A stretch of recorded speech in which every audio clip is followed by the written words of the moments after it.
ये कार्यक्रम जो हुआ है, ये सहकार भारती के माध्यम से कार्यक्रम हुआ। मैं सहकार भारती की पूरी टीम को धन्यवाद करूंगा।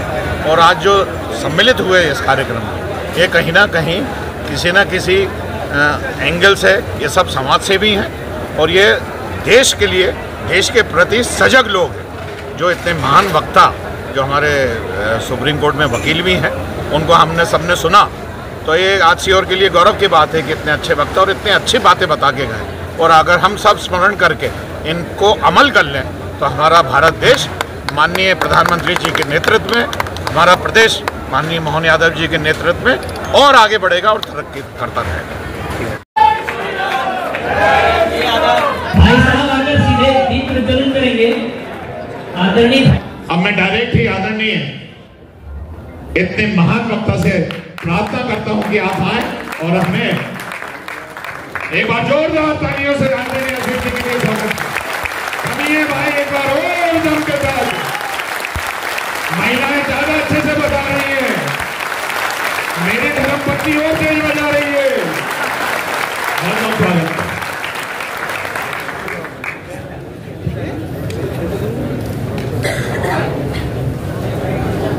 भारत माता की, भारत माता की, भारत माता की। इस पवित्र भूमि को प्रणाम करता हूं। अपने सभी पूर्वजों को प्रणाम करता हूं जिन्होंने बहुत तकलीफें झेली, परेशान हुए, जजिया दिया, टैक्स दिया, सब कुछ किया, लेकिन धर्मांतरण नहीं किया। इसलिए विधायक जी राय बने हुए हैं, मैं उपाध्याय बना हुआ हूँ, कोई पटेल बना है, कोई पाटीदार है, कोई यादव है, कोई सब अपने अपने बने हुए हैं। हमारे कुछ पूर्वज डर गए, धोखे में आ गए, लालच में आ गए, तलवार से डर गए, वो कन्वर्ट हो गए। तो कोशिश ये है कि जो हमारे पूर्वज कन्वर्ट हो गए, आज नहीं तो कल उनको भी सही बातें बता के उनको भी धीरे धीरे अपनी तरफ ले आए।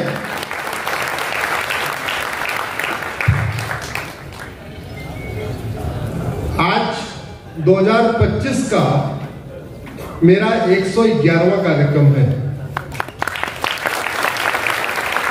ये 111वां कार्यक्रम नहीं, 111वां जिला है 2025 का। अब तक 500 जिलों में जाने का सौभाग्य मिला विधायक जी, लेकिन ऐसा कार्यक्रम, ऐसे राष्ट्रभक्त, ऐसे भाई, ऐसे बहन, एकदम प्रखर, एकदम मुखर मैंने देखा नहीं। जब इंद्रदेव कृपा कर रहे थे तो मैंने कहा कोई बात नहीं, बहरीन का कार्यक्रम छूट गया, सीहोर का भी कार्यक्रम छूट जाएगा। आज बहरीन में कार्यक्रम था, क्योंकि बहरीन में फ्राइडे को ही वीकली ऑफ होता है, तो लोग दिवाली के बाद एक कार्यक्रम कर रहे थे, उसमें मुझे बुलाना चाह रहे थे। तो जब मुझे यहां से हुआ कि नहीं, हम 31 मार्च को ही, 31 नवंबर को ही, 1 अक्टूबर को ही करेंगे, सरदार पटेल साहब की जयंती पे ही करेंगे, मैंने कहा बहरीन वाला कार्यक्रम बाद में हो जाएगा, तो उसको हमने थोड़ा और टाल दिया 2 हफ्ते, वो नवंबर में करेंगे। हमने कहा पहले सीहोर चलते हैं। लेकिन आधे घंटे के अंदर दूसरा मंच तैयार हो सकता है और दूसरा ये इस तरीके से बैठने की व्यवस्था तैयार हो सकती है। ये आप ही लोगों के द्वारा संभव है, आप ही लोगों के द्वारा संभव है, तो संभव नहीं था। और आप लोगों को प्रणाम करता हूं कि बारिश थी, इसके बावजूद आप लोग घर से चले आए कि कोई बात नहीं, अगर खुले में नहीं होगा तो बंद कमरे में होगा, लेकिन कार्यक्रम जरूर होगा। बहनों को विशेष रूप से प्रणाम करता हूं, धन्यवाद देता हूं।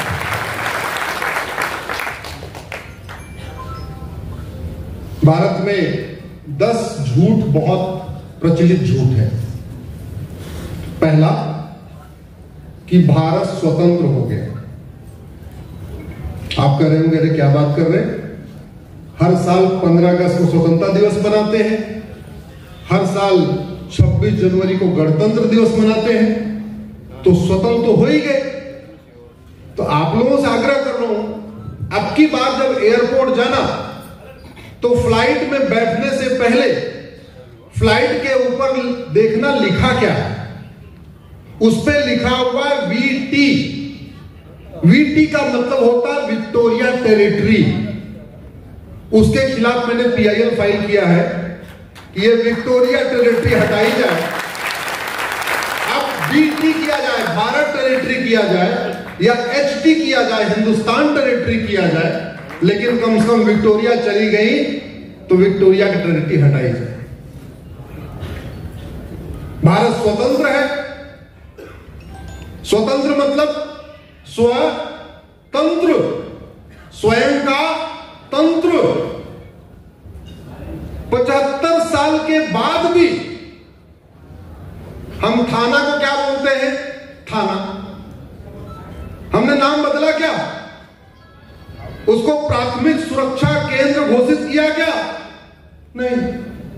जैसे प्राथमिक स्वास्थ्य केंद्र होता है तो थाने को क्या कहना चाहिए? प्राथमिक सुरक्षा केंद्र। पहले भी तहसील कहलाती थी, आज भी तहसील कहलाती है। तहसील को क्या कहना चाहिए? प्राथमिक न्याय केंद्र। कर सकते कि नहीं कर सकते? विधायक जी बैठे हैं तो कुछ विषय में विधायक, ये विषय में विधायक जी के लिए दे रहा हूं कि विधायक जी अगले विधानसभा के सत्र में इसकी शुरुआत मध्य प्रदेश से किया जाए कि थाने को प्राथमिक सुरक्षा केंद्र और तहसील को प्राथमिक न्याय केंद्र डिक्लेयर किया जाए। एक विषय और, हमारे देश की सभी अदालतों में एक आंख पे पट्टी बांध के मूर्ति रहती है, देखा होगा आपने। उनका नाम है लेडी जस्टिसिया। ये जो जस्टिस वर्ड आया वो जस्टिसिया से आया। हमारे देश में अपनी न्याय की देवी है और उनका नाम है रानी अहिल्याबाई होलकर।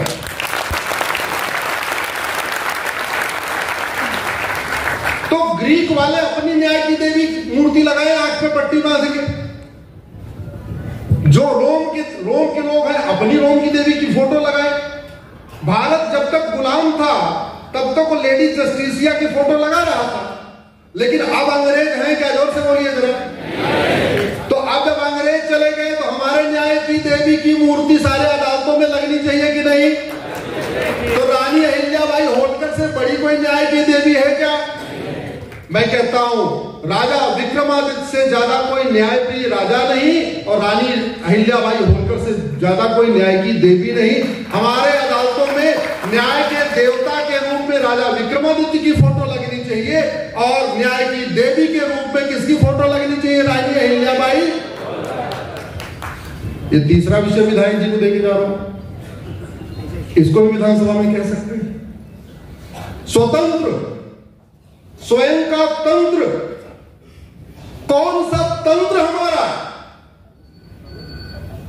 मुगल हैं कि चले गए? जोर से बोलिए जरा। तो जब मुगल चले गए तो मुगलों का मदरसा क्यों?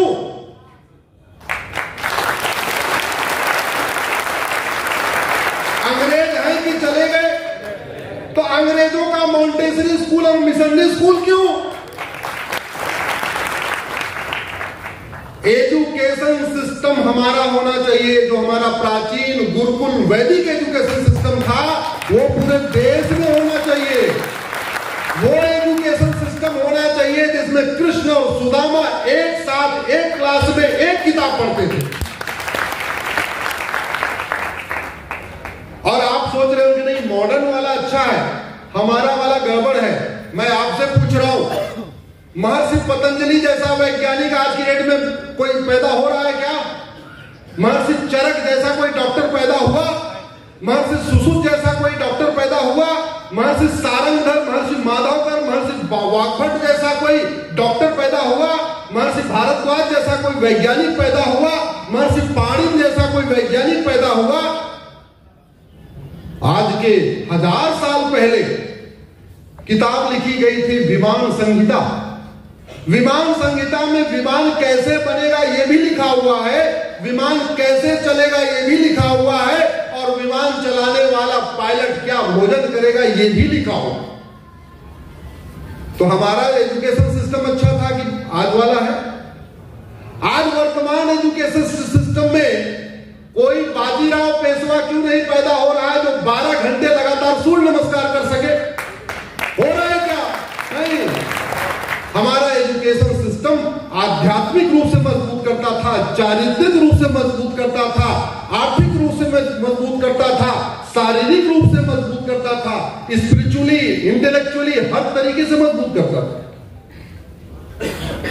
तो जब देश स्वतंत्र हो गया तो गुलामी की शिक्षा क्यों? भारत शिक्षा की भारतीकरण होना चाहिए। अगर भारत के स्कूलों में भगवत गीता नहीं पढ़ाई जाएगी, भारत के स्कूलों में रामायण नहीं पढ़ाया जाएगा, भारत के स्कूलों में उपनिषद नहीं पढ़ाया जाएगा, तो अभी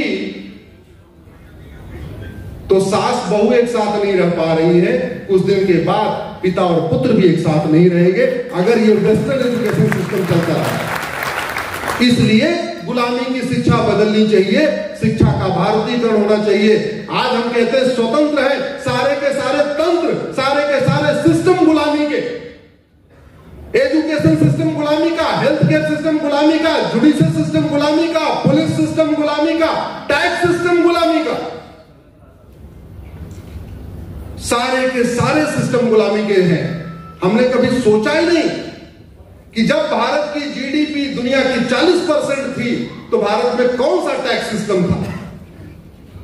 आचार्य चाणक्य के समय, चंद्रगुप्त के समय भारत की जीडीपी 40% थी। क्या उस समय इनकम टैक्स था? क्या उस समय टोल टैक्स था?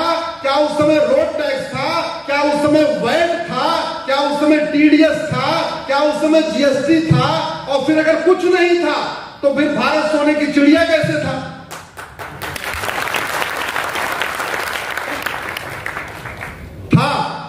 वन नेशन वन टैक्स था, वन नेशन वन टैक्स था।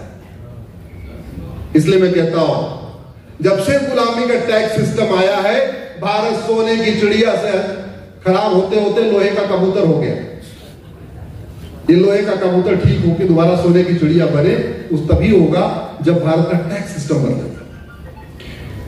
दूसरा, कहते हैं भारत एक संप्रभु राष्ट्र। ये जितनी बातें आपको कह रहा हूं, आपके सामने हिंदी में कह रहा हूं, सुप्रीम कोर्ट में यही बात अंग्रेजी में कहता हूं। अंतर इतना, जब 15 अगस्त को भारत का संविधान लागू हो गया और संविधान के प्रियम्बल का पहला शब्द सोवरेन है, जो लॉ के स्टूडेंट होंगे, संविधान पढ़ते होंगे, उनको पता है प्रियम्बल का पहला शब्द है सोवरेन। सोवरेन को हिंदी में कहते हैं संप्रभु। संप्रभुता का मतलब ही होता है न गुलामी का नाम होना चाहिए, न गुलामी का निशान होना चाहिए, न गुलामी की कुरीतियां होनी चाहिए, न गुलामी की कुप्रथाएं होनी चाहिए। और आज सब कुछ गुलामी का चल रहा है। दिल्ली जिसको पांडवों ने बसाया, वहां युधिष्ठिर रोड नहीं है, भीम रोड नहीं है, नकुल रोड नहीं है, सहदेव रोड नहीं है, कुंती रोड नहीं है, माद्री रोड नहीं है, अभिमन्यु रोड नहीं है, लेकिन शेरशाह रोड है, शाहजहां रोड है, लोधी रोड है, बाबर रोड है, हुमायूं रोड है, अकबर रोड है। मैं आप लोगों से पूछता हूं, आप कमजोर हैं, कोई दबंग आता है, लुटेरा आता है, आपके घर में डकैती करता है, आपके पिता की हत्या करता है, आपकी बहू से, आपकी मां से बलात्कार करता है, आप कमजोर हैं, कुछ नहीं कर पा रहे, और जाते जाते आपके पिताजी की नेम प्लेट उठा के अपनी नेम प्लेट लगा के चला जाता है। आप कमजोर हैं, कुछ नहीं कर पा रहे, लेकिन जिस दिन आप सक्षम हुए, जिस दिन आप मजबूत हुए, उसके बाद उस लुटेरे की नेम प्लेट रखेंगे क्या? जोर से बोलिए। पहला काम क्या करना चाहिए? लुटेरे का नाम और निशान मिटाना चाहिए। और इस देश में लुटेरों का नाम और निशान चलता रहे, उसके लिए पार्लियामेंट में कानून बना है, उसका नाम है एंशिएंट मॉन्यूमेंट एक्ट। गुलामी का नाम चलता रहे, उसके लिए बाकायदा पार्लियामेंट में कानून बना है, उसका नाम ही है एंशिएंट मॉन्यूमेंट एक्ट। तो हो क्या रहा? औरंगजेब की कब्र सुरक्षित बनी रहे, उसके लिए 20-25 लोगों का स्टाफ काम करता है, उनको वेतन दिया जाता है, किसके पैसे से? हमारे आपके इनकम टैक्स से और जीएसटी से। क्या आप चाहते हैं कि जिन वहशी दरिंदों ने हमारे पूर्वजों की हत्या किया, हमारे पूर्वजों का धर्मांतरण कराया, हमारे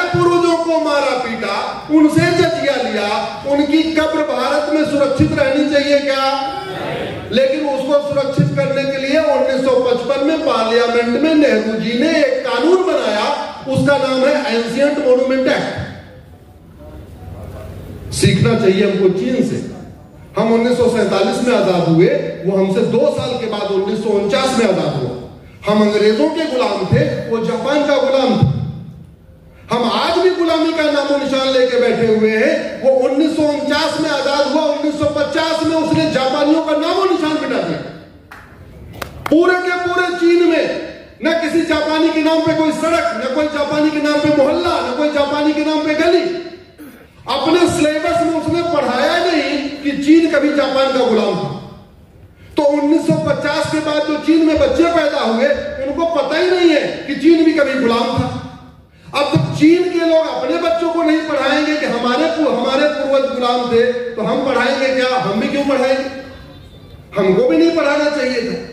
हमें गुलामी का नामो निशान मिटा के इतिहास, भूगोल हर जगह से उनको गायब कर देना चाहिए था। हमारी यंग जनरेशन को पता ही नहीं चलता, और अगर पता है तो फिर पूरी जानकारी होनी चाहिए कि दुनिया का सबसे बड़ा हरम किसका था जानते हैं आप? जिसमें 5000 हमारी बहन बेटियां कैद थी। किसका सबसे बड़ा हरम था? जोर से बोलिए। अकबर का। जिसका सबसे बड़ा हरम, वो सबसे बड़ा, जोर से बोलिए। और जो सबसे बड़ा हरामी हमारे, उसको वामपंथियों ने सबसे महान बता दिया। ऐसे चैप्टर होने चाहिए क्या? हमारे देश में क्या पढ़ाने के लिए बचे नहीं है क्या? 500 से ज्यादा महापुरुष हैं, 500 से ज्यादा विदुषी माताएं हैं, 500 से ज्यादा गार्गी मैत्रेयी जैसी महान हमारी माताएं, 500 से ज्यादा हमारी रानी झांसी, रानी चिन्नप्पा, रानी दुर्गावती जैसे राज करने वाली माताएं, हम उनको पढ़ा रहे हैं क्या? नहीं। अकबर महान, जिसने हमारी 50,000 से ज्यादा हिंदुओं को मरवाया, करीब 5 लाख से ज्यादा लोगों को एक बार में कन्वर्ट किया, 5000 बहन बेटियों को अपने हरम में रख लिया। वो कह रहे हैं तो बड़ा अच्छा था, बड़ा टॉलरेंट था। इसलिए कहता हूं इस सिस्टम को बदलना पड़ेगा। भारत में एक और झूठ, मजहब नहीं सिखाता आपस में। तो फिर बैर रखना क्या सिखाता? सनातन बैर रखना सिखाता है क्या? जोर से बोलिए जरा। अरे सनातन कहता है सर्व मंगल मांगल्ये शिवे सर्वा साधिके, सर्वे भवन्तु सुखिनः सर्वे सन्तु निरामयाः, वसुधैव कुटुम्बकम्, नारी तु नारायणी, यत्र नारस्तु पूज्यते रमन्ते तत्र देवता। और हम कह रहे हैं मजहब नहीं सिखाता। फिर मजहब अगर बैर रखना नहीं सिखाता है, तो वो जो आए थे बाहर वाले, वो राजी करते रहते, उन्होंने हमारा मठ मंदिर को तोड़ दिया। क्या पड़ी थी उनको? क्या जगह की कमी थी क्या? क्या काशी, मथुरा, भद्रकाली, गौशाला, अटाला में जगह नहीं थी, इसलिए मंदिर के ऊपर तोड़ के मस्जिद बनाई गई? जोर से बोलिए जरा। मजहब बैर रखना सिखाता, इसीलिए उन्होंने काम किया। इसलिए ऐसी चीजों का समाधान करना आवश्यक है। जो गलत चीजें पढ़ाई जा रही हैं, जो गलत चीजें सिखाई जा रही हैं, इसका समाधान करना आवश्यक है। एक बात याद रखिए, सत्य कितना भी कठोर हो, वो हमेशा फायदेमंद होता है, और झूठ कितनी भी अच्छी लगे, कितनी भी मीठी हो, वो हमेशा नुकसानदायक होती है। तो कहते हैं नीम की दतवन आप करेंगे, दांत ठीक रहेगा, और चीनी खाएंगे तो शुगर हो जाए। तो इसलिए मीठा जरूरी नहीं। एक और झूठ हमारे ज्यादातर कवि बोलते हैं, और कभी कब बोलते हैं? जब जैन, अग्रवाल, माहेश्वरी, मारवाड़ी समाज के लोग कवि सम्मेलन कराते हैं। गुप्ता जी कवि सम्मेलन कराते रहते हो,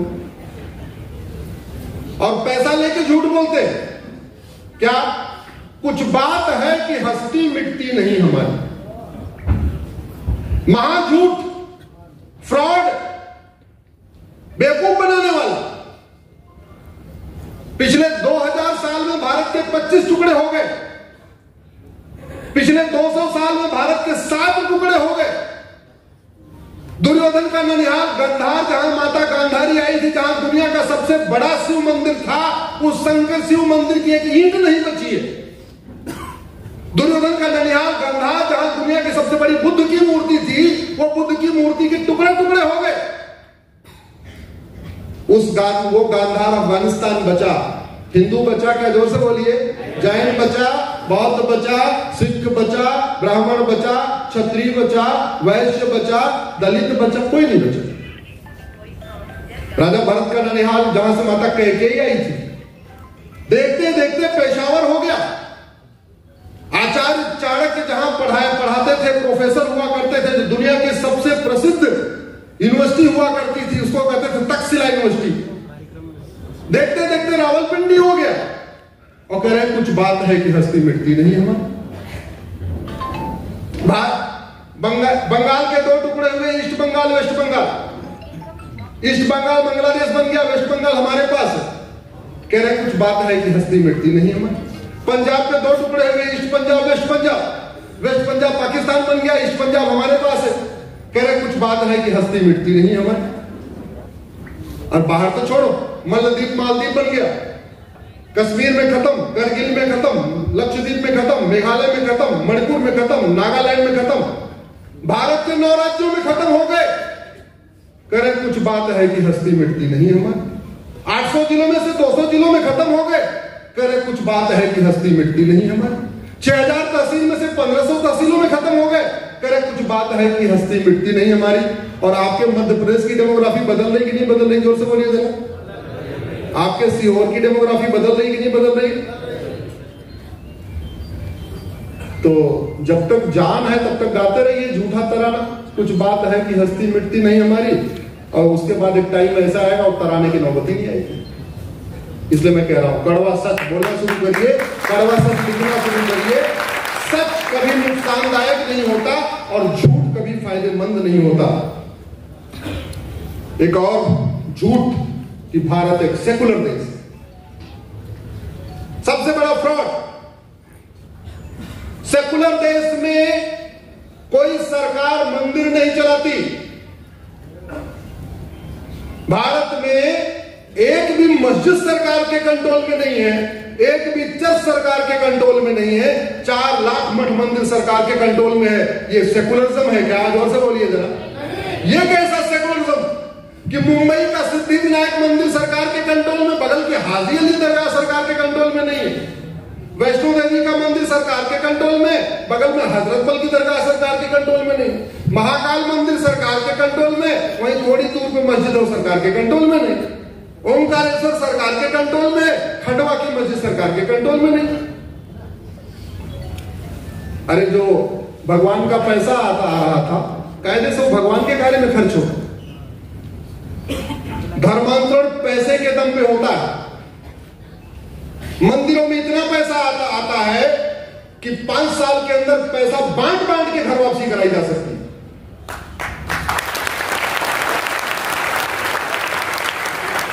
मंदिरों के पैसे से अगर मंदिरों का सोना चांदी बांटना शुरू करें, लो भाई 5-5 ग्राम के सर्फी लो, आओ। धर्मांतरण ऐसे ही होता है ना, चावल की बोरी देके, फलाना देके, फलाना देके, 5000 देके, 10,000 देके। तो ऐसे ही मंदिरों का खजाना खोल दे। महाकाल का जितना पैसा आ रहा है वो सब घर वापसी के लिए खर्च होगा।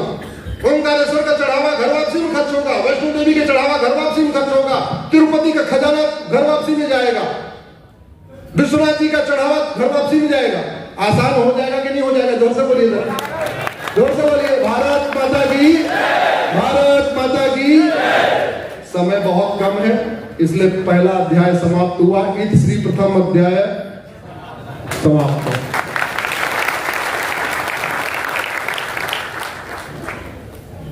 बहुत कुछ बोलने आया था, बहुत सारी पेपर की कटिंग लेके आया था, लेकिन अब भगवान इंद्रदेव चाहते हैं कि ज्यादा बात नहीं करनी है, सीधे भोपाल जाना, एयरपोर्ट से दिल्ली जाना है। तो सुनने के लिए बैठे, आप सुनाइए रात भर। आज के अखबार की ये कटिंग है। खंडवा में नेहा ने आत्महत्या कर ली। आज के अखबार की कटिंग। दूसरी खबर है, झाबुआ में एक और लड़की ने आत्महत्या कर ली। क्यों?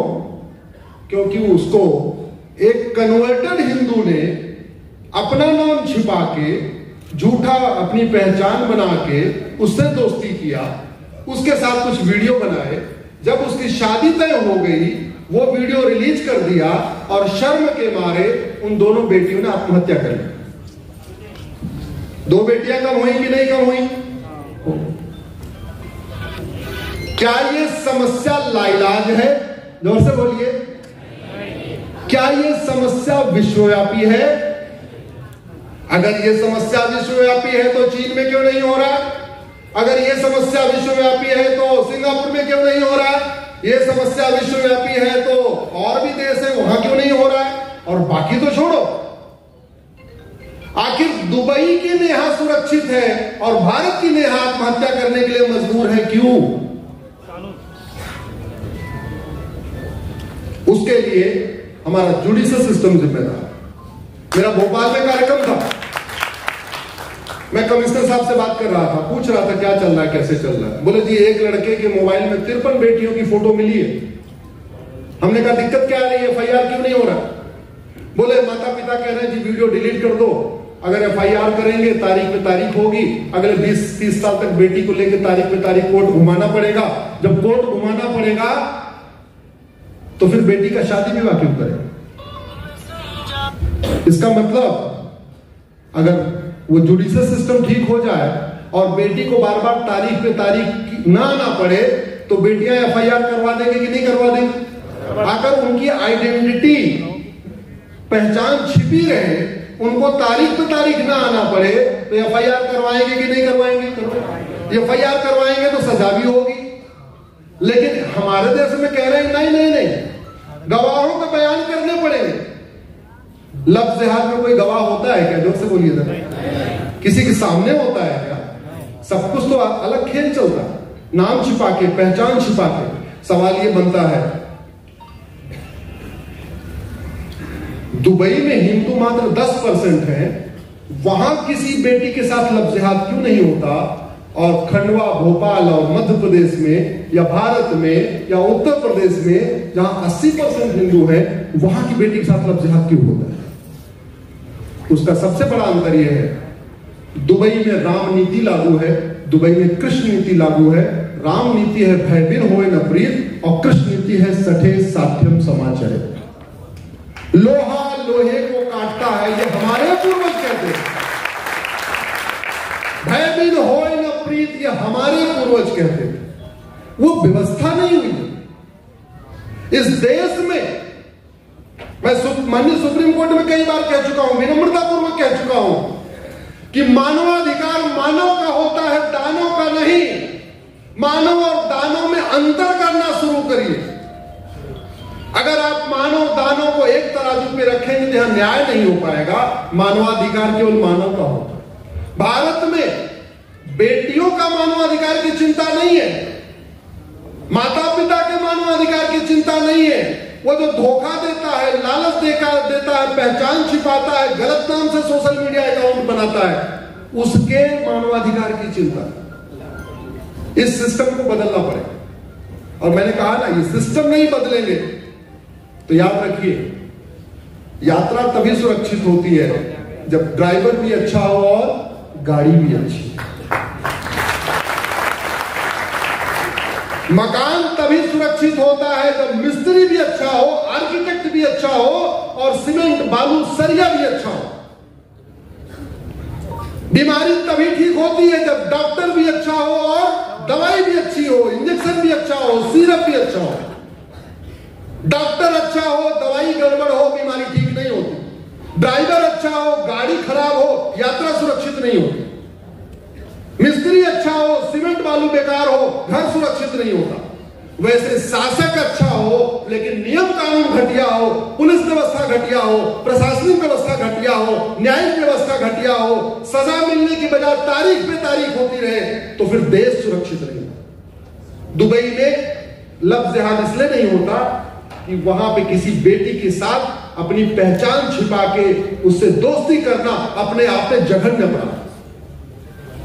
हमारे देश में फर्जी अकाउंट, फर्जी फेसबुक अकाउंट बनाना कोई अपराध नहीं, फर्जी इंस्टाग्राम अकाउंट बनाना कोई अपराध नहीं, फर्जी व्हाट्सएप अकाउंट बनाना कोई अपराध नहीं, फर्जी आधार बनाना कोई जघन्य अपराध नहीं, फर्जी राशन कार्ड बनवाना कोई जघन्य अपराध नहीं, फर्जी बर्थ सर्टिफिकेट बनवाना भी कोई जघन्य अपराध नहीं, फर्जी वोटर आईडी बनवाना कोई जघन्य अपराध नहीं, कुछ भी फर्जीवाड़ा कर लो कोई जघन्य अपराध नहीं। दुनिया के कई देशों में फर्जी डॉक्यूमेंट बनाना, अपनी पहचान छिपाना, अपना नाम छिपाना, यह जघन्य अपराध है, 10 से 20 साल सजा।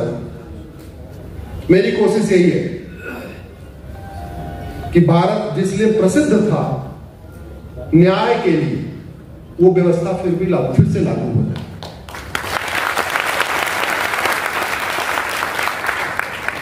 विधायक जी, भारत में जस्टिस विद इन आवर होता था। रानी अहिल्याबाई होलकर, राजा विक्रमादित्य, छत्रपति शिवाजी महाराज और ऐसे अनेक राजा थे जिनके यहां नियम था जस्टिस विद इन आवर, 1 घंटे के अंदर न्याय। आप आओ दरबार में, घंटा बजाओ, अगला 1 घंटे के अंदर आपको न्याय मिल जाएगा। आपका केस कॉम्प्लिकेटेड है तो जस्टिस विद इन डे, आपको दिन भर रुकना है, शाम तक आपके मुकदमे का फैसला हो जाए। बहुत कॉम्प्लिकेटेड केस है, जस्टिस विद इन वीक, 1 सप्ताह के अंदर आपके फैसला हो जाए। और 2 ही 4 ऐसे केस मिलते हैं जो 2-3 सप्ताह केस चले हैं, नहीं तो भारत में justice within hour, justice within day, justice within week होता था। और यह गुलामी की न्यायिक व्यवस्था जस्टिस विद इन डिकेड हो रहा है, दशकों में न्याय मिल रहा है, वो भी न्याय नहीं मिल रहा। अपराधियों को पता है, नाम छिपा लो, दोस्ती कर लो, शारीरिक संबंध बना लो, 20 साल मुकदमा चलेगा, तब तक लड़की को शादी वादी करनी होगी, अपना मुकदमा लेके वापस चली जाए।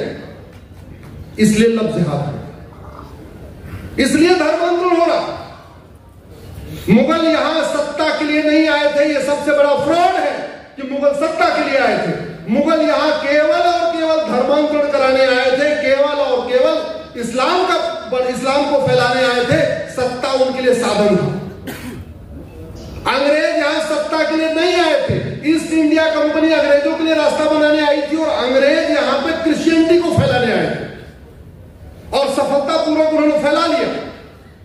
15वीं शताब्दी में भारत, पाकिस्तान, अफगानिस्तान, मालदीव, नेपाल, म्यांमार 100% हिंदू थे। एक भी कन्वर्टेड हिंदू नहीं, एक भी गैर हिंदू नहीं। धर्मांतरण सबसे ज्यादा शुरू हुआ बाबर के समय में, और उसके नाम पे हम जब सुप्रीम कोर्ट से पार्लियामेंट की तरफ बढ़ते हैं, वहां लिखा है बाबर रोड।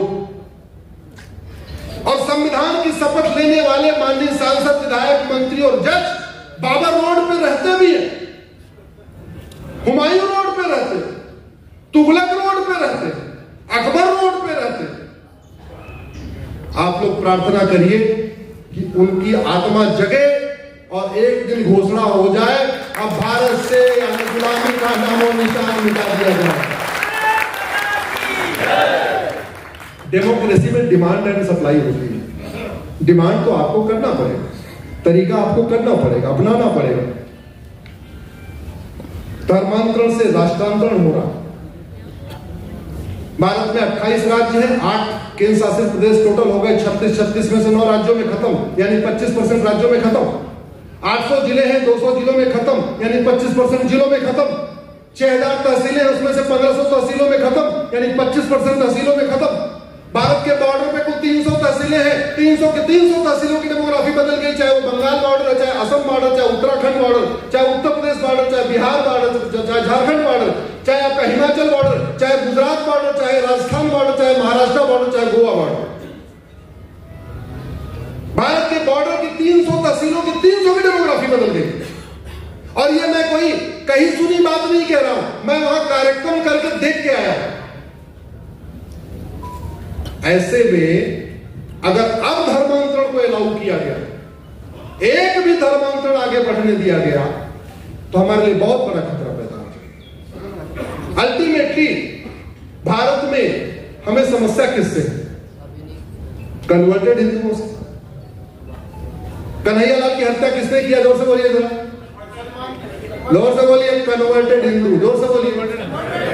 आज से आपको एक शब्द देके जा रहा हूं, कॉमन शब्द है कन्वर्टेड हिंदू, पार्लियामेंट्री शब्द है। माननीय विधायक जी बैठे हैं, इसलिए आपको संसदीय शब्द बता रहा हूं। क्या उपयोग करिए?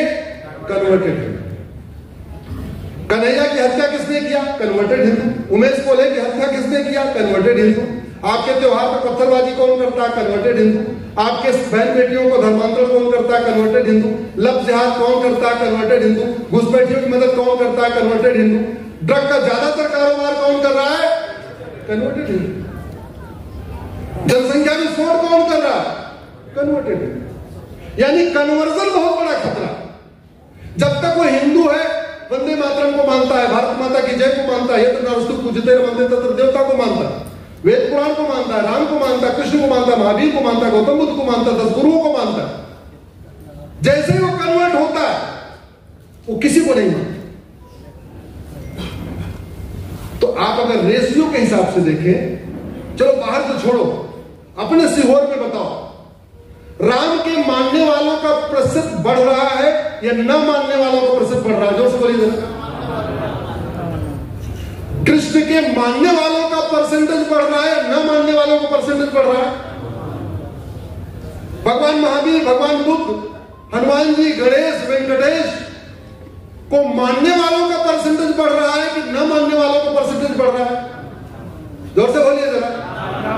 तो अगर रामकृष्ण को न मानने वालों को, हनुमान जी को न मानने वालों को, महावीर को न मानने वालों को, वंदे मातरम को न मानने वालों को, भारत को न मानने वालों को, भारत की संस्कृति को न मानने वालों को, भारत की परंपरा को न मानने वालों को, भारत की वेशभूषा को न मानने वालों को, भारत के त्योहार को न मानने वालों को संख्या बढ़ रही है, तो ये खतरा बढ़ रहा है कि घट रहा है? जोर से बोलिए। बढ़ रहा है। समाधान, समाधान, समाधान, जनसंख्या कानून, समाधान, नियंत्रण, समाधान। एक बार रुके,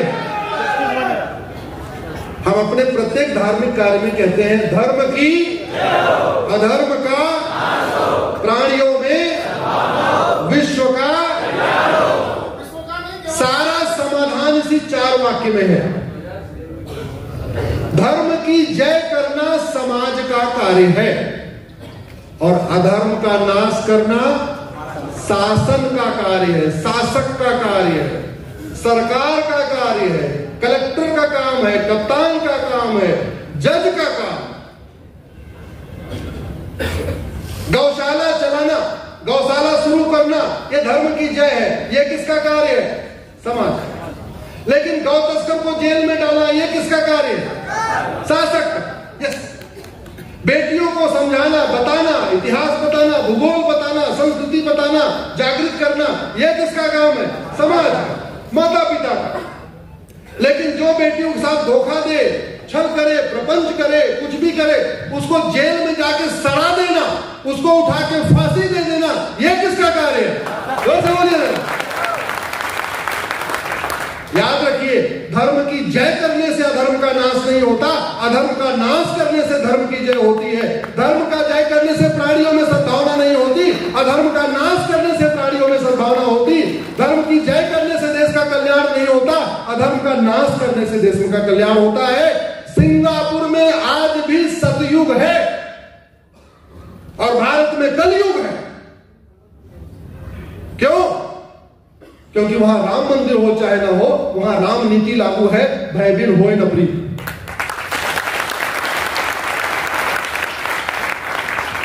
जापान में आज भी सतयुग है, भारत में कलयुग चल रहा है। ये कलयुग और सतयुग का अंतर नियम कानून से होता है। जहां राम नीति रहेगी, कृष्ण नीति रहेगी, सठे साठ्यम समाचरे, लोहा लोहे को काटता है, इस सिद्धांत पे व्यवस्था चलेगी, वहां सतयुग होगा। जहां झूठे मानवाधिकार की दुहाई दी जाएगी, झूठे फर्जीवाड़ा की जाएगी, वहां पे कलयुग रहेगा। ये मैं आपको बता देता हूं और हमें सीखना भी चाहिए। भगवान श्री राम का जन्म धर्म की जय करने के लिए नहीं हुआ था, भगवान श्री राम का जन्म अधर्म का नाश करने के लिए हुआ था। भगवान कृष्ण का जन्म धर्म की जय के लिए नहीं हुआ था, भगवान कृष्ण का जन्म अधर्म का नाश करने के लिए हुआ। भगवान परशुराम का जन्म धर्म की जय के लिए नहीं हुआ था, भगवान परशुराम का जन्म अधर्म का। यात्रा देख लो, भगवान राम निकलते हैं अयोध्या से, उत्तर से दक्षिण यात्रा करते हैं, रास्ते में 500 अधर्मियों का, जिसको राक्षस कहते हैं, उसका नरसंहार कर देते। भगवान कृष्ण पूरब से पश्चिम चलते हैं, डिफरेंस देखिए, भगवान राम उत्तर से दक्षिण कर चलते हैं, भगवान कृष्ण पश्चिम से पूरब से चलते हैं, मथुरा से चलते हैं सीधे मणिपुर तक जाते हैं, रास्ते में 500 अधर्मियों का नाश कर देते हैं। पूतना का तो पैदा होते ही कर दिया था। आज भी पूतना भारत में है कि नहीं? नाश करना जरूरी है कि नहीं? हम आप कर सकते हैं क्या? राक्षसों का हम आप नाश कर सकते हैं क्या? कोई लफ्ज जिहाद कर ले, आपको पता है आपकी बेटी के साथ लफ्ज जिहाद किया है, आप उसको 10 डंडे मारोगे, FIR आपके खिलाफ होगा कि नहीं होगा? तो व्यवस्था ऐसी होनी चाहिए कि अगर कोई लफ्ज जिहाद करने की जरूरत नहीं, अगर उसको पता होना चाहिए कि हमने अगर कोई धोखा दिया, पहचान छुपाया, धर्मांतरण किया, साम दाम दंड भेद धोखा फरेब लालच कुछ भी किया, मैं 20-25 साल के अंदर चला जाऊंगा। ऐसा खौफ पैदा होगा। देखिए, सब नर करें परस्पर प्रीति, चले सुधर्म निरसुर नीति, राम राज यहां भी आ जाएगा। बड़े प्रेम से रहेंगे। जब तक भय नहीं होता लोग प्रेम से रहते ही नहीं। अपने घर में भी यही सिस्टम है ना, माता का प्यार हो, पिता का खौफ हो, तभी बच्चे ठीक से रहते। जहां दोनों प्यार करते रहते हैं, बच्चे बिगड़ जाते। बिगड़ते कि नहीं बिगड़ते? जब तक बच्चे को पता हो कि माता तो प्यार कर रही है, गड़बड़ किया, आपस में लड़े, भाई अभी पिताजी आ रहे हैं, शाम को तगड़ी धुलाई करेंगे, फिर बच्चे ठीक से रहते। वो व्यवस्था हमने लागू नहीं। तो धर्मांतरण बहुत बड़ा खतरा है, लफ्ज जिहाद बहुत बड़ा खतरा है। मैं इसके आंकड़े आपको बताता हूं। भारत में प्रतिवर्ष 5 लाख बहन बेटियां गायब हो रही हैं। 5 लाख। साल में दिन कितने होते हैं? 365। बहन बेटियां कितनी गायब हो रही है? 5 लाख। इस 5 लाख में से 1.5 लाख वापस मिलती हैं पुलिस कंप्लेंट के बाद। 3.5 लाख विधायक जी मिलती नहीं है, मिलती है 4-6 साल के बाद। साल में 3.5 लाख बेटियां गायब हो जा रही हैं। इसका मतलब पर डे 1000 बेटियां लफ्ज जिहाद का शिकार हो रही। ये खतरा हमारे लिए बढ़ रहा है कि घट रहा है? जोर से बोलिए जरा। प्रतिदिन 1500 परिवारों का धर्मांतरण हो रहा है। ये आंकड़े जो आपको बता रहा हूं, सेम आंकड़े मैंने सुप्रीम कोर्ट में दिया हुआ, मेरी धर्मांतरण की PI चल रही। 1500 परिवार का मतलब एक परिवार में 7 आदमी मान के चलिए, तो प्रतिदिन 10,000 हिंदुओं का धर्मांतरण हो रहा है। प्रतिदिन 10,000 हिंदुओं का धर्मांतरण हो रहा है। इसका मतलब साल में 40 लाख हिंदुओं का धर्मांतरण हो रहा है। खतरा बढ़ रहा है कि घट रहा है? जोर से बोलिए। हिंदू घट रहे हैं कि बढ़ रहे हैं? और याद रखिए, घटेंगे तो कटेंगे। जोर से बोलिए, घटेंगे तो, जब जब घटे तब तब कटे, जहां जहां घटे वहां वहां कटे, और घटेंगे तो। और घटने के बहुत बड़ा कारण है लफ्ज जिहाद और धर्मांतरण। समाधान क्या है? समाधान आपको बताता हूं। समाधान इसका यह है कि सबसे पहले फर्जी नाम से सोशल मीडिया अकाउंट बनाने को गंभीर अपराध घोषित कर दिया जाए, क्योंकि लफ्ज जिहाद की शुरुआत फर्जी सोशल मीडिया अकाउंट से होती है। दूसरा, फर्जी नाम से डॉक्यूमेंट बनाने को जघन्य अपराध घोषित कर दिया जाए। लफ्ज जिहाद की सेकंड स्टेज होती है जहां वो 1,500-2,000 रुपए देके 2,000 रुपए में फर्जी आधार बनवा लेता है। नाम उसका कुछ अलग होता है, आधार उसका कुछ अलग होता है। तीसरा, लफ्ज जिहाद की फंडिंग कराने के लिए 2010 में कांग्रेस ने एक कानून बनाया था, उसका नाम है FCRA। मैंने उस कानून को सुप्रीम कोर्ट में चैलेंज किया। वो कानून बनाया गया था इसीलिए, देश को बर्बाद करने के लिए, विदेशी फंडिंग कराने के लिए। उस FCRA कानून को खत्म करना पड़ेगा। लफ्ज जिहाद की जो चौथी फंडिंग हो रही है वो हवाला के जरिए हो रही है, बहुत बड़ी फंडिंग हो गई। मैं आपको 2 आंकड़े बताता हूं। उत्तर प्रदेश में छांगुर जलालुद्दीन पकड़ा गया। 500 करोड़ रुपए उसको FCRA के जरिए विदेशों से आए थे, और 500 करोड़ रुपए अंदर हवाला के जरिए फंडिंग हुई थी। और छांगुर का मेन काम है लफ्ज जिहाद और धर्मांतरण। छांगुर ने टोटल 5000 गुर्गे, पेड गुर्गे देश भर में इकट्ठा उसने फैला रखे हैं। 600 जिलों में 5000 गुर्गे। इसका मतलब हर जिले में 70, 80, 85 गुर्गे। एक जिले में कॉलेज कितना होता है? 8-10, यानी हर कॉलेज के आसपास उसके 10 गुर्गे मंडरा रहे हैं, बढ़िया टी-शर्ट पहन के, चश्मा लगा के, अच्छी बाइक ले। अंदर से 500 करोड़ आया, बाहर से 500 करोड़ आया, 1000 करोड़ आया। मेन काम लफ्ज जिहाद धर्मांतरण। तो फंडिंग रोकना पड़ेगा। तीसरा, BNS, ये लफ्ज जिहाद और धर्मांतरण संगठित अपराध है कि नहीं? जोर से बोलिए जरा। संगठित अपराध के लिए भारत की बीएनएस में एक धारा है, उसको सेक्शन 111 कहते हैं। दुर्भाग्यवश सेक्शन 111 में लिखा ही नहीं है कि लव जिहाद धर्मांतरण भी एक संगठित अपराध है, इसलिए पुलिस लगा नहीं रही है। जो पुलिस के साथी हैं उनको पता होगा, जो लॉ के स्टूडेंट हैं उनको भी पता होगा, सेक्शन 111 ऑर्गेनाइज क्राइम की बात करता है, लेकिन दुर्भाग्यवश इसमें लव जिहाद और धर्मांतरण मेंशन नहीं है, इसलिए पुलिस लगाती नहीं है। पुलिस लगा देती है तो जज साहब और फटकारते हैं, तुमने लगाया क्यों? लव जिहाद और धर्मांतरण अपने आप में एक्ट ऑफ टेररिज्म है। एक्ट ऑफ टेररिज्म से निपटने के लिए सेक्शन 113 है, दुर्भाग्यवश उसमें भी नहीं लिखा हुआ है कि लव जिहाद धर्मांतरण एक्ट ऑफ टेररिज्म है।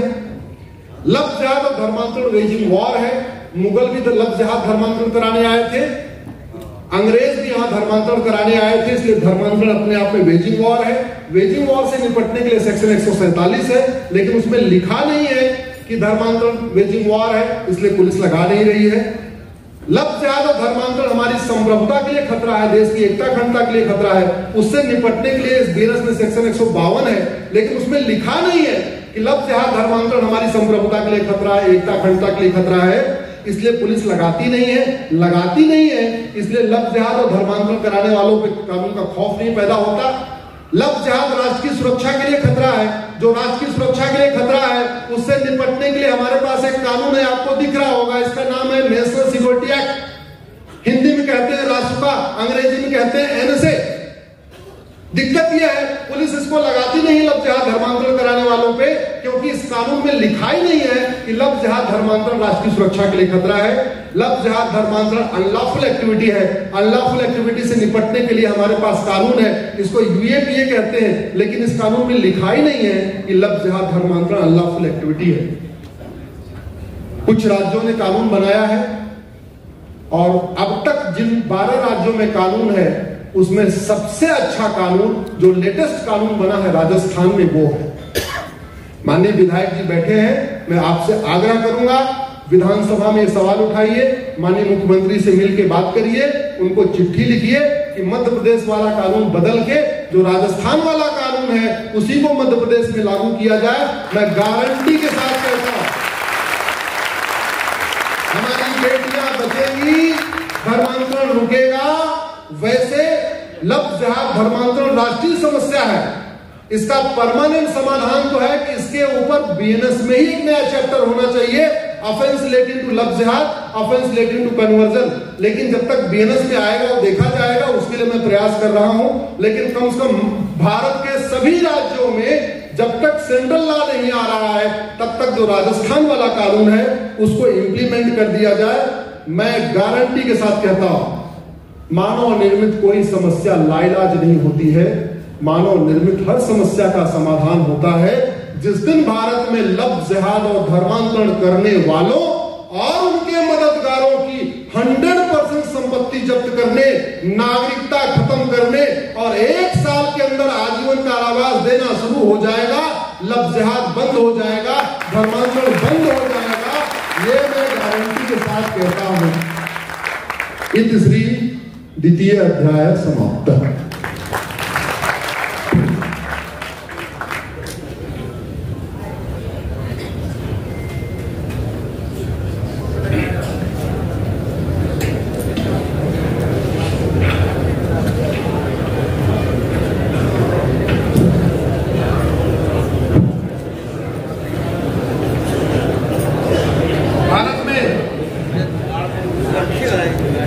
भारत में एक और जो बड़ी समस्या चल रही है वो है ड्रग्स जिहाद। ड्रग्स जिहाद के कारण हमारा धन भी जा रहा है और हमारा धर्म भी जा रहा है। पंजाब में डीआईजी पकड़े गए हैं, उनका नाम है भुल्लर। भुल्लर साहब के पास 7.5 करोड़ रुपए कैश मिला है, 2.5 करोड़ रुपए ज्वेलरी मिली है, 5 करोड़ की गाड़ियां मिली हैं और 71 प्लाट और फार्म हाउस मिला। डीआईजी भुल्लर है पंजाब के। क्या करते थे? ड्रग स्मगलर को ड्रग कारोबार करने की छूट दिया करते। ऐसे अधिकारी, ऐसे भ्रष्ट अधिकारी, ऐसे गद्दार, ऐसे मक्कार केवल पंजाब में गुल्लरी नहीं है, बल्कि सभी राज्यों में ऐसे ही अधिकारी और बाकी कर्मचारी बैठे हैं।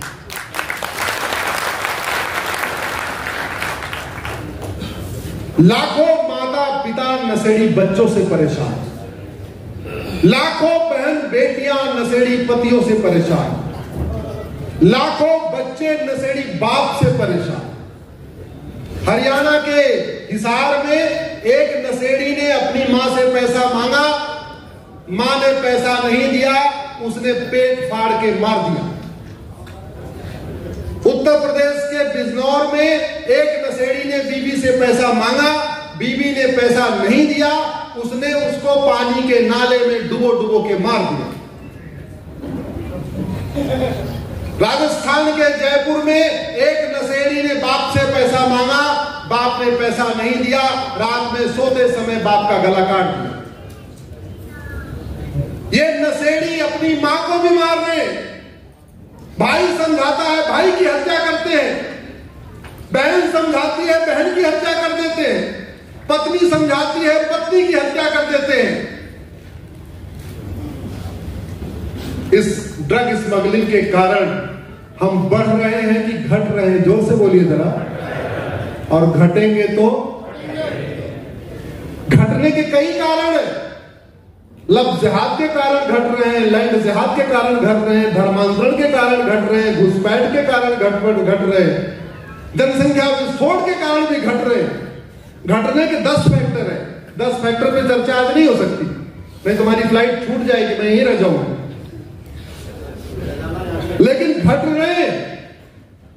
और ये जो ड्रग का नया कॉन्सेप्ट आया, बड़े प्लांट में आया, इसके कारण नपुंसकता बढ़ रही है, इसके कारण बाझपन बढ़ रहा है।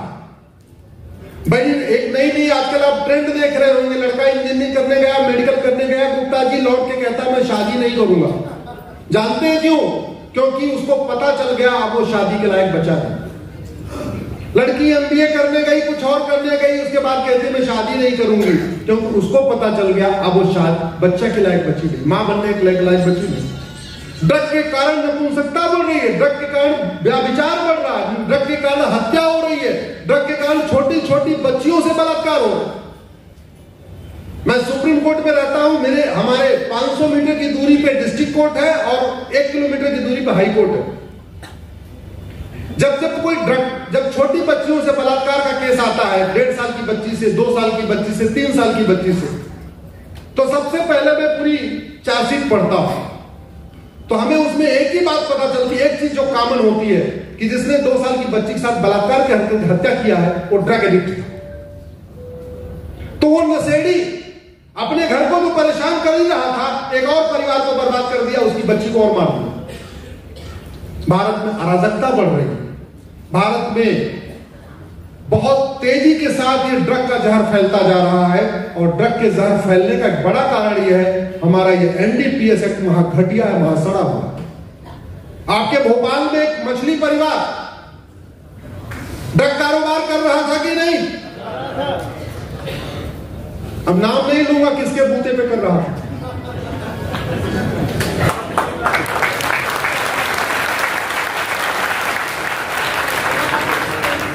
ड्रग कारोबारी बहुत सेकुलर होते हैं, वो कोई भी सरकार आए, कोई भी सत्ता आए, अपनी व्यवस्था बना लेते हैं।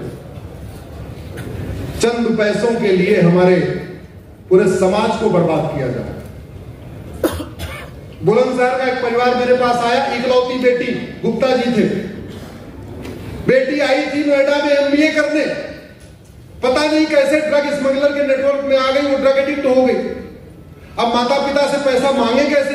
एक्सेस पैसा आएगा तो माता पिता सवाल करने लगे, पैसा ज्यादा क्यों चाहिए? पहले तो महीने का 3,000 चाहिए था, महीने का 5,000 क्यों चाहिए? अब ड्रग एडिक्ट हो गई, तो ड्रग स्मगलर ने बोला एक काम कर, तू बेचा कर अपने कॉलेज में, हम तुझे फ्री में नशा देते रहेंगे। तो अपने ही नोएडा का बहुत फेमस कॉलेज है, मैं नाम नहीं लूंगा, खामखा उसकी प्रेस्टीज खराब हो जाएगी। आप किसी नोएडा वाले से पूछे कि नोएडा का सबसे ज्यादा MBA सबसे फेमस कॉलेज जहां सबसे ज्यादा ड्रग बिकती है, सब बता देंगे। इकलौती बेटी, माता पिता ने बड़े अरमान से MBA करने भेजा, दामाद तलाश कर रहे थे, रिश्ता ढूंढ रहे थे कि शादी करूंगा, डोली सजाऊंगा, और बेटी ड्रग एडिक्ट हो गई और एक दिन पुलिस के हत्थे चढ़ गई। अब उसकी माता पिता जो उसकी डोली सजाने के लिए सोच रहे थे, अब उसकी जमानत के लिए डर घूम रहे।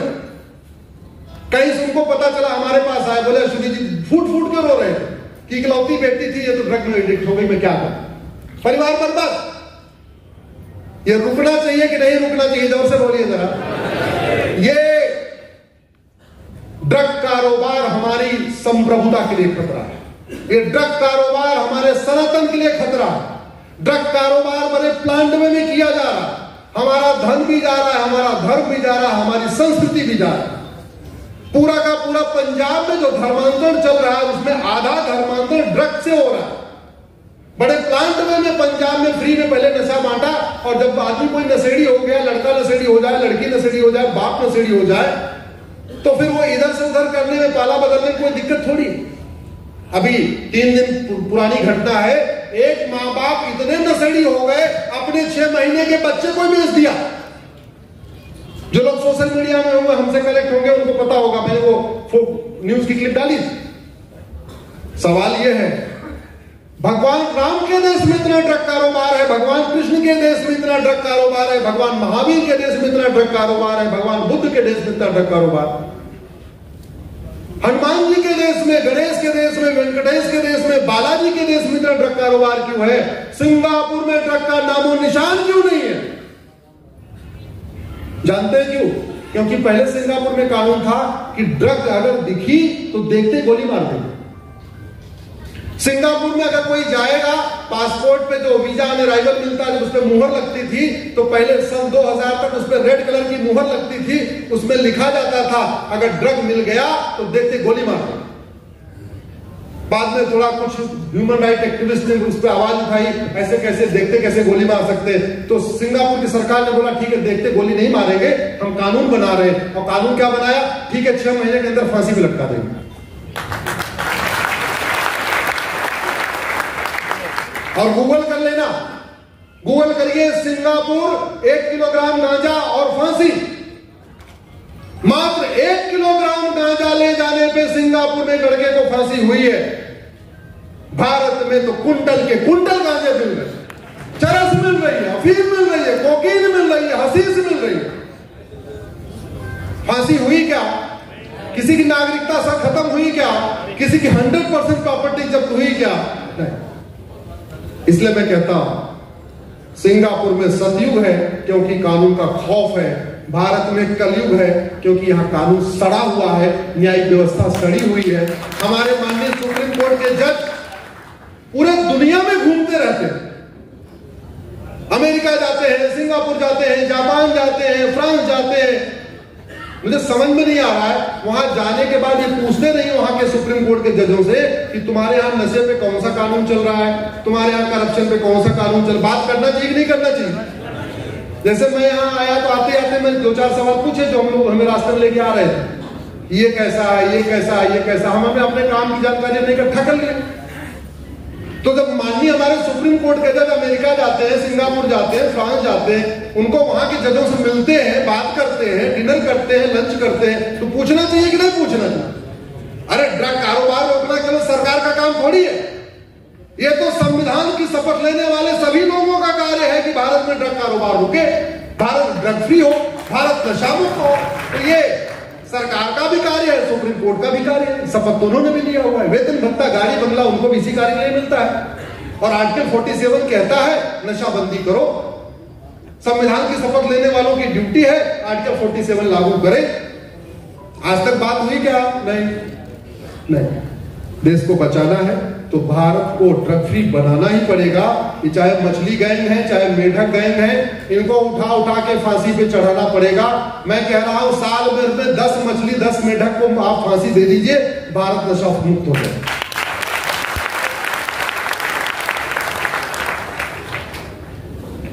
एक और खबर मैं पढ़ रहा था,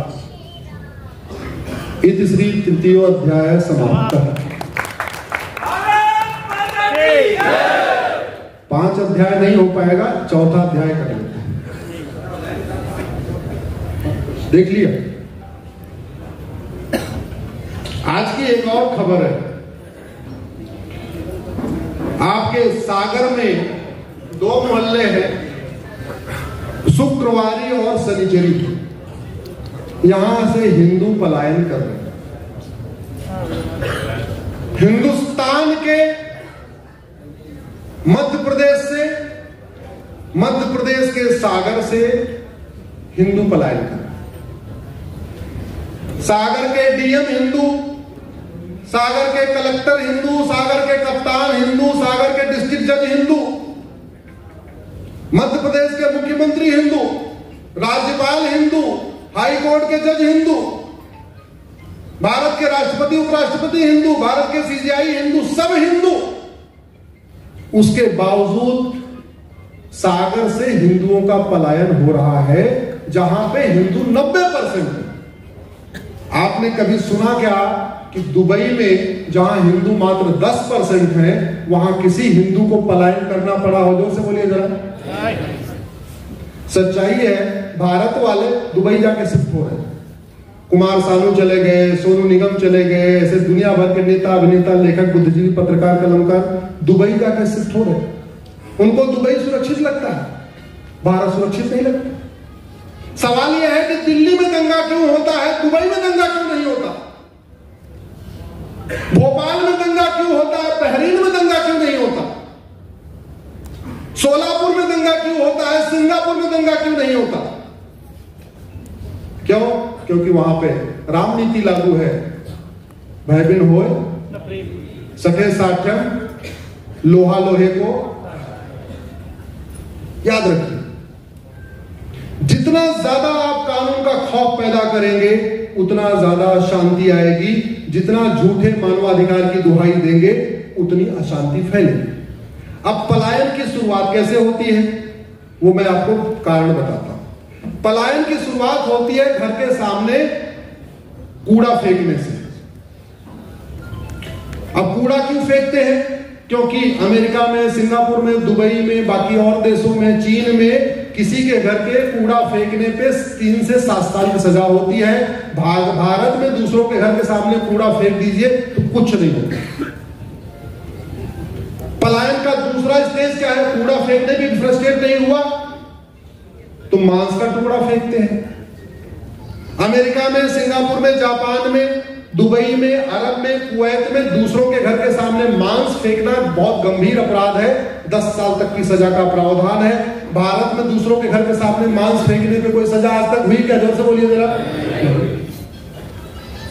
तीसरी, कहां से कूड़ा फेंक लिया, नहीं भाग रहे, मांस का टुकड़ा फेंका, नहीं भागे। अब तीसरा स्टेज आया, आते जाते बेटी के सामने फब्ती कसी जाएगी, बेटी को अश्लील इशारे किए जाएंगे, बेटी के सामने उल्टे सीधे अश्लील गाने गाए जाएंगे, बेटी के साथ छेड़छाड़ नहीं करेंगे लेकिन जो कुछ दूर से कर सकते हैं वो सब करेंगे। क्यों? क्योंकि ऐसा करना भारत में पहली बात तो बहुत सामान्य अपराध है, लेकिन उसको सजा दिलाने में बेटी को 25 साल लग जाएंगे। तो बेटी बेचारी सुनती रहती है, बर्दाश्त करती रहती है, कान बंद करके आती जाती रहती है। उससे भी नहीं पलायन शुरू हुआ, अब बेटी का हाथ पकड़ा जाएगा, अब बेटी का हाथ पकड़ा जाएगा। कुछ और भी अश्लील हरकतें की जा सकती है। तो ये अश्लील हरकत करने पे सिंगापुर में 6 महीने के अंदर 10 साल की सजा हो जाती है। भारत में तो एफआईआर करके जांच भी 6 महीने पूरी नहीं होती, तारीख पे तारीख और वहां तो डिस्ट्रिक्ट कोर्ट ने सजा दे दिया तो हो दिया, वहां हाई कोर्ट, सुप्रीम कोर्ट आप नहीं जा सकते। वहां हाई कोर्ट, सुप्रीम कोर्ट कब जाएंगे उसका एक पूरी गाइडलाइन है। यहां तो आपको सजा भी हो गई तो पहले 10-20 साल उसको हाई कोर्ट में, डिस्ट्रिक्ट कोर्ट में लड़ाओ, फिर हो गए तो उसको हाई कोर्ट ले जाओ, फिर ले जाओ तो उसको सुप्रीम कोर्ट ले जाओ। बेटी सोच रही होगी शादी का टाइम है, शादी करना है, माँ बाप सोच रहा होगा शादी करना है, यार इसी में लड़ते रहेंगे तो बेटी की शादी कब करेंगे? तो यहां पे जो नियम कानून है, जो सिस्टम है, वो खौफ नहीं पैदा कर रहा। आम आदमी इसलिए परेशान है, वो माँ बाप इसलिए, अब जब उसने देख लिया कूड़ा डाला बर्दाश्त किया, मांस का टुकड़ा फेंका बर्दाश्त किया, असली हरकतें किया बर्दाश्त किया, अब तो हाथ ही पकड़ लिया। अच्छा, हाथ भी पकड़ लिया, चलो पुलिस ने एफआईआर नहीं किया, बाकी नहीं किया, अब सागर में 90% हिंदू हैं, लेकिन बाकी के 90% सोच रहे हैं ये मामला तो शुक्रवारी और शनिचरी का है, हमारे मोहल्ले में थोड़ी हो रहा, हमसे क्या लेना देना। शुक्रवारी वाला अपना निपटेगा, शनिचरी वाला अपना निपटेगा। एक बार बाकी वाले अगर एक बार पहुंच जाते उसके दरवाजे पे तो भी कुछ खौफ पैदा हो जाता, 10, 20, 50, 100 लोग पहुंच जाते अगल बगल से। बुधवारी वाले, गुरुवारी वाले, सोमवारी वाले, मंगलवारी वाले पहुंच जाते, नहीं पहुंचे तो माँ बाप वो बेचारा इकलौता फंसा। अब सोचेंगे काम करो, इसको बेचो और चलो जरा थोड़ा शिफ्ट करो। यही तो चाहते थे, यही तो उनको चाहिए था कि फ्री में जल्दी से 5 लाख वाला मकान 2 लाख में मिल जाए, काम अपना खत्म। तो भारत में ये जो पलायन हो रहा है, कौन जिम्मेदार है इसके लिए? क्या इसके लिए केवल समाज जिम्मेदार है? इसके लिए कानून भी जिम्मेदार है, इसके लिए व्यवस्था भी जिम्मेदार है, प्रशासनिक व्यवस्था भी जिम्मेदार है, न्यायिक व्यवस्था जिम्मेदार है, एविडेंस सिस्टम जिम्मेदार है। ये जो पलायन हो रहा है ये बहुत ही प्लान्ड वे में पूरे देश में किया जा रहा है, बड़े प्लान्ड वे में हो रहा है। और उसका मेन कारण वही मैंने बताया कि कानून का खौफ नहीं है। व्यक्ति तभी ठीक होता है जब शिक्षा में संस्कार हो और कानून का खौफ हो। मां के पेट में सब भ्रूण होते हैं, 6 महीने तक सब भ्रूण होते हैं, वो हिंदू हो, गैर हिंदू हो, ब्राह्मण हो, क्षत्रिय हो, वैश्य हो, दलित हो, सब भ्रूण ही होते हैं। वो पैदा होने के बाद ही जो जिसके घर में गया उसके अंदर वो संस्कार आए। तो अगर हमें ठीक करना है तो संस्कार कैसे आता है? शिक्षा से। और आदमी ठीक कैसे रहता है? शिक्षा में संस्कार हो, कानून का खौफ। शिक्षा में संस्कार हमने व्यवस्था लागू नहीं किया, गुरुकुल वैदिक शिक्षा व्यवस्था लागू नहीं किया, अष्टांग योग यम नियम जो हमारी व्यवस्था थी इसको प्राचीन लागू नहीं किया, जुडिशियल रिफॉर्म किया नहीं, कानून का खौफ पैदा नहीं हुआ। इसलिए कभी आपके मध्य प्रदेश में पलायन होता है, कभी दिल्ली में पलायन होता है, कभी बंगाल में पलायन होता है, कभी केरल में पलायन होता है, कभी यहां होता है, कभी यहां होता है। ये बदलना चाहिए कि नहीं? जोर से बोलिए जरा। ये तीसरी 4th अध्याय समाप्त है। मैं अंत में